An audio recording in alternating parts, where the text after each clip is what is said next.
de cómo un peligroso enemigo se vio ante el dilema de una sigilosa retirada o una muerte cierta, y de cómo hubo de conducirse. Ladrar en no importa qué tono era el socorrido sistema de Nerón para cuando no sabía qué hacer o cuando aún sabiéndolo no podía hacer otra cosa. No es maravilla, pues, que recibiera a ladridos al nuevo habitante del patio, que en cierta ocasión hizo su ingreso en brazos de Toribio. Nerón hubiera jurado que era una gallina más, si no hubiera sido que abultaba mucho más que cualquiera de estas. Entonces, si no era gallina, ¿qué podía ser?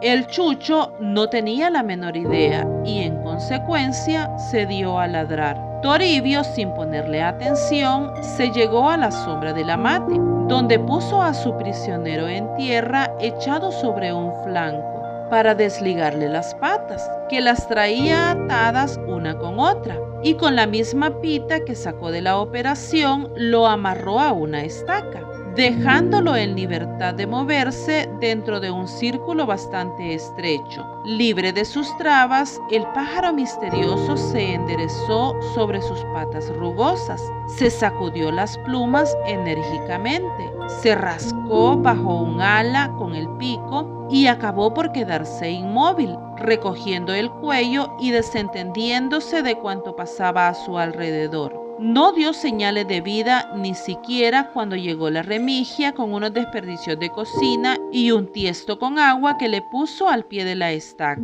Algunas gallinas que se habían aproximado, atraídas por la novedad, reanudaron sus quehaceres habituales con olímpica indiferencia, y la vida volvió a fluir por sus cauces de siempre, en el tranquilo patio de Toribio. Nerón mismo, cansado de ladrar sin que nadie se diera por aludido, había acabado por echarse de barriga, con la quijada sobre las patas delanteras, mirando de hito en hito al recién llegado. Se perdía en conjeturas sobre quién podría ser, sobre qué intenciones traería y sobre la actitud que él tendría que asumir. Problemas todos ellos de primera importancia, pero no por mucho barajarlos le encontraba la punta al ovillo. Por fin, a fuerza de cavilar, le fue entrando sueño y ya casi cerraba los ojos cuando observó con renovado interés que el pajarraco había salido de su ensimismamiento y que a la sazón efectuaba una minuciosa inspección visual en todas direcciones.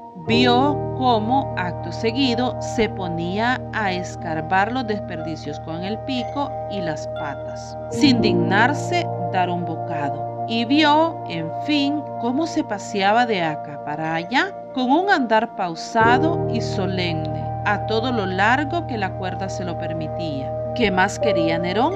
Fue como si le hubieran clavado unas banderillas. Se alzó del polvo de un solo salto y la emprendió de nuevo a desgañitarse, pero no fue por mucho tiempo, debido a que el plumífero reaccionó por modo extraordinario. Erizó todas sus plumas, adquiriendo contornos casi esféricos. Desplegó la cola en forma de abanico y ensayó unos pasos de danza en compás de 2×4, acompañados de una imitación, bastante mala por cierto, del ruido de una pandereta. ¡Chun, chun! Nerón no quiso ver en qué paraba todo aquello.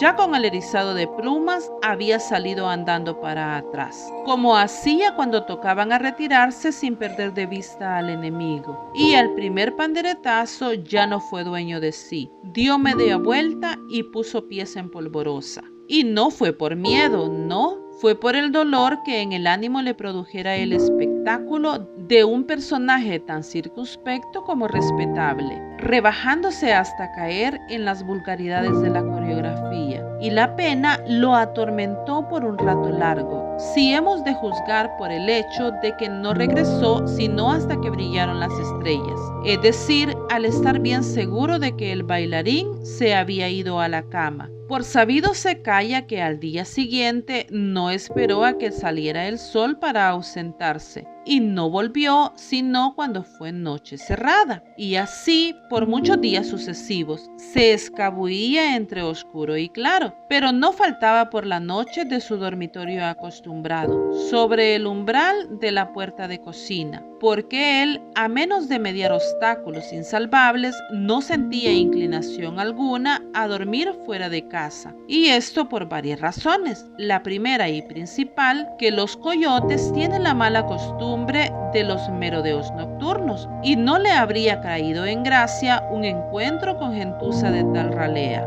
Decía pues que así pasó mucho tiempo, sin poder precisar cuánto. Una vez se atrevió a asomar durante el día a casa de Novedades, pero ni siquiera llegó a penetrar en el patio, porque desde afuera alcanzó a ver a su enemigo, ya en completa libertad, picoteando acá y allá, en llana camarería con las gallinas de verdad. Según las informaciones más fidelignas que poseo, es muy posible que una vez más, por lo menos, haya repetido el tanteo con idéntico resultado. Entonces, acomodaticio como era él, se conformó con aquel modo de vivir para el resto de sus días. Mas la providencia habría dispuesto las cosas de otra manera. Una noche hubo llovizna persistente. Si bien las tejas impedían que el agua calara al héroe hasta los huesos, no podían cortar el paso al vientecillo glacial que le hacían castañar los dientes. A tanto llegó la incomodidad que lo indujo a jugar el todo por el todo, yéndose a dormir al interior de la choza. Sin hacer más ruido que una sombra, se metió en un descuido de la gente y fue a buscar sabroso acomodo bajo el tapesco de la remigia. Ahí se estuvo quedo, sin osar siquiera rascarse la sarna, pues bien sabía que si lo llegaban a sentir, lo iban a sacar a patadas. Y ahí se quedó dormido. Durmió toda la noche y toda la madrugada y buena parte del día, gracias a la tibieza y sabrosura del lugar que le hicieron el efecto de un narcótico. A la hora de su despertar, el sol corría bastante alto y en el dormitorio no había otra persona que él. Sin llegar a explicarse lo que había pasado, salió de su escondite y se llegó hasta la puerta, atisbando desde adentro a ver por dónde andaría el de la pandereta, para escurrirse por el lado opuesto. No viendo más que gallinas, ensanchó su campo visual, sacando medio cuerpo al corredor. Nada. Medio intrigado, medio receloso, fue saliendo al patio poquito a poco, husmeando por todos los rumbos. Había en todas las cosas una paz reconfortante, una beatífica placidez. ¿Y el enemigo? Del enemigo no se descubría el menor barrunto. Y el chucho fue envalentándose a ojos vista, llegando hasta interrumpir momentáneamente el rastreo para lanzar en redondo una mirada preñada de retos y amenazas. Y cuando más se convencía de que no iba a encontrar al que buscaba, más se empeñaba en buscarlo, y mayores ganas sentía de pillarlo para darle una buena. Acabó recorriendo el patio de linde a linde, casi de carrera franca, las narices a ras del suelo, como estampando una rúbrica triunfal a su empeñoso, aunque infructuoso husmeo. Ah, si el miserable volátil hubiera estado a sus alcances, no habría quedado una pluma para contar el cuento. Consciente de su triunfo y orgulloso de su fiereza, adoptó un airecillo de petulancia. No hay héroe sin su debilidad, y se encaminó hacia la puerta de trancas. Y plantándose en la propia entrada, ladró frenéticamente, urbi et orbi, para que el prófugo, si por azar no andaba lejos, se convenciera de una vez por todas que él, Nerón, era el único dueño y señor de aquel patio, pues no faltaba más.